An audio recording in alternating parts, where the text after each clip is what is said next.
There's a conversation happening about fake streams, and it's something I feel like is getting overlooked by the general public, and it's something I just want to talk about today. So, as you guys know, BTS is having like a dumb week. They just did 640K first week. It was just something that I feel like should be talked about more amongst like music critics and just the general Western music media. A lot of the general public I feel like is not talking about it. The people that are talking about it are in the space. It's not really getting any noise outside of the space, but I digress. As you'll know, BTS did 640K first week.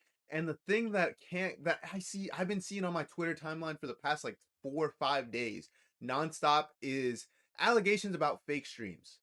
Now, as you guys know, Spotify has been one of the heavy contenders in removing fake streams from artists. A lot of artists have seen their music drop by millions of streams. 21 Savage saw 12 million streams erased from his latest album. Like, this is hitting American artists, Eastern artists, like artists from everywhere. BTS being such a big group and having such big numbers, they're not going to be ones that are going to slide by without any allegations. So it's something I wanted to talk about and something I wanted to break down. Some of the main things I'm seeing are people saying, how are you pulling 80 million streams daily but can't reach 40 million monthly listeners? And you'll see in this screenshot that from March 29th, they have 36.3 monthly listeners. This is one of the smaller, I mean, it's still got some traction, almost 10K likes, but there's a lot of tweets that are saying this. And then you'll see people that are actually trying to prove it with other artists' screenshots and stuff. But we're just going to break it down looking at their Spotify. So their Spotify profile, as of today's date, the day I posted this video, is the day I'm recording this, they have 37.2 million monthly listeners.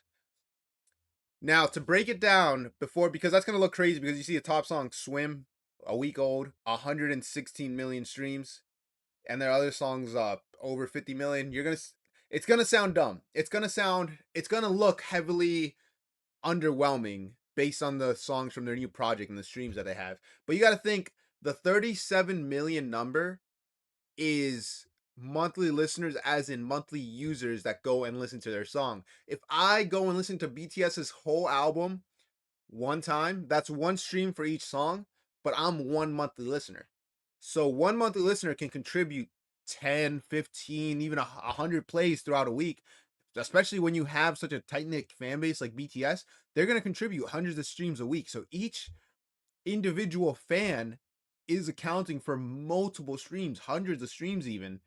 So it's the monthly listener number is never going to be up there with the amount of daily streams you get or with the amount of streams that your top songs are getting that you currently dropped. If you currently have a hit that has 100 million streams, that doesn't equate to you having 100 million monthly listeners. Even you'll see this in cases like artists that have small discographies. Look at Longshot's profile. They're a very young group. They have very limited music. They have a very small amount of music out. So our sample size for streams to monthly listener ratio is going to be it's going to be a lot more concentrated.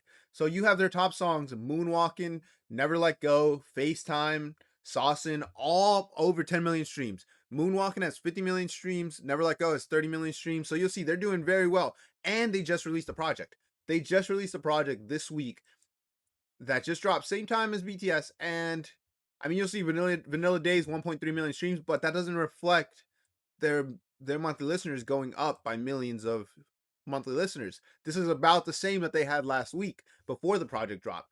5 million monthly listeners spread out across 50 million streams. That makes sense, especially with a song like Moonwalking that's more classified as a hit for them. Granted, like a niche hit in a way, they're getting a lot more listens, but it's a lot of their fan base listening to that multiple times. When you have an artist like let's take Taylor Swift, she has a very let's do a Sabrina Carpenter.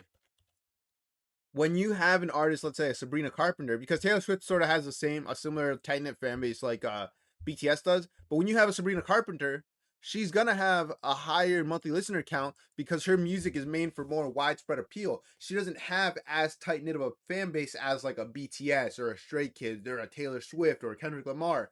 Her fan base is more the casual listener rather than the tight knit person that's going to or the tight knit fan that's going to buy a lot of her product or a lot of her music. You're gonna have here a lot of people coming to her song that they have it on a playlist or they're listening to it on Spotify's top playlist and they're listening to Manchild maybe once or twice a week or maybe even just once a day on their daily commute if they have it on a playlist or if it's a song they like. Versus you have a group like BTS, their fans are streaming Swim 100 times that week. Their fans are gonna stream the project on repeat while they're at work or while they're at school. They're just gonna have it replaying over and over and over again. And that's the difference of when you have a group that's so big and has such a tight knit community versus an artist who has more broad appeal music that's more so meant to get in the ears of everybody rather than having a tight knit fan base. And that's no knock on Sabrina Carpenter. She makes great music. I love her music. Just calling it what it is. Her music is made for more of a widespread appeal versus a BTS who is made more. While yes, they have the widespread appeal, they have a tighter knit community fan base. So they're able to generate more streams per monthly listener. You feel me? And also, I mean, you just look at it, this project has been going dumb. 39 million they're at least streamed off their top 10. Like they are going crazy. 641K is very within range, especially being that they sold bundles. Their vinyl was out at Target. They were shipping out vinyls. Like they were doing everything to get this project to number one and to like really have like a top debut. I think this is the biggest debut for any artist in the 2020s. I think Certified Lover Boy is the closest that comes to, and that was like 617K first week. And then you have some of the replies here trying to break it down. Everyone knows it's just their fan mass streaming their songs.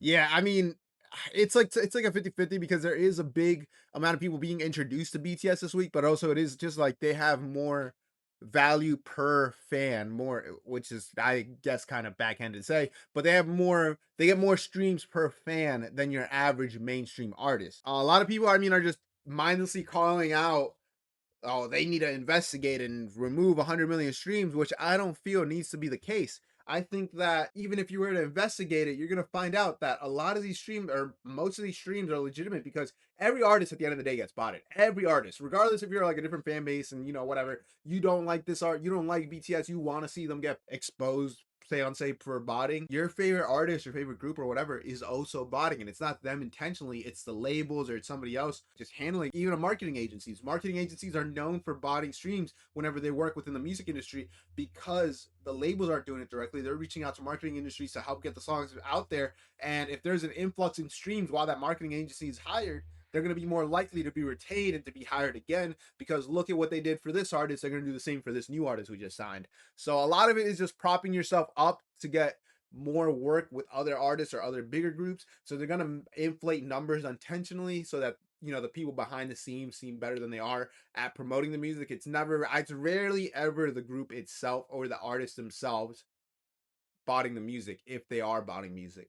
But what I think is I don't think that there's really any botting going on other than just label or just standard. I always say if an artist has an album out and they're a major artist, I would account about 10% of their streams to be botted just because of the day and age we're living in with bots and AI and everything. It's so much easier than even 10 years ago to bot streams. And 10 years ago, the amount of accessibility that botting has gotten today is just insane. But also, I just don't see a world where like such a big group is going to be botting millions upon millions of streams. I mean, it could be the case, but this is generally just seemed like a release that had like the perfect wave of hype from their fan base to be able to generate as many streams. I think it's kind of like it's a little smooth brain to be saying, "Oh, they're botting hundreds of millions of streams," just like baselessly when it's not really even. It's not. That's not just baseless. You know what I mean? And for somebody to say, "Oh, their monthly listeners don't match up to the 100 million streams they got this week," that's just idiotic, especially when you look into the deeper context of everything. I don't think that they're botting. When you work with such a big group and such a big label, Spotify is reaching out to these guys directly. They're not necessarily botting in the traditional sense, going on like a sketchy third party website and buying some streams. Spotify's probably coming to them like, hey, we'll put this and this and this single on our biggest playlist that have 11, 20, 50 million followers. And that'll automatically boost up the visibility of the album and help get it out past the general fan base and just help get it out to the general public. So in a way, I mean that's just a little, I guess, market manipulation in a way. Spotify has their own edge to put artists at the forefront.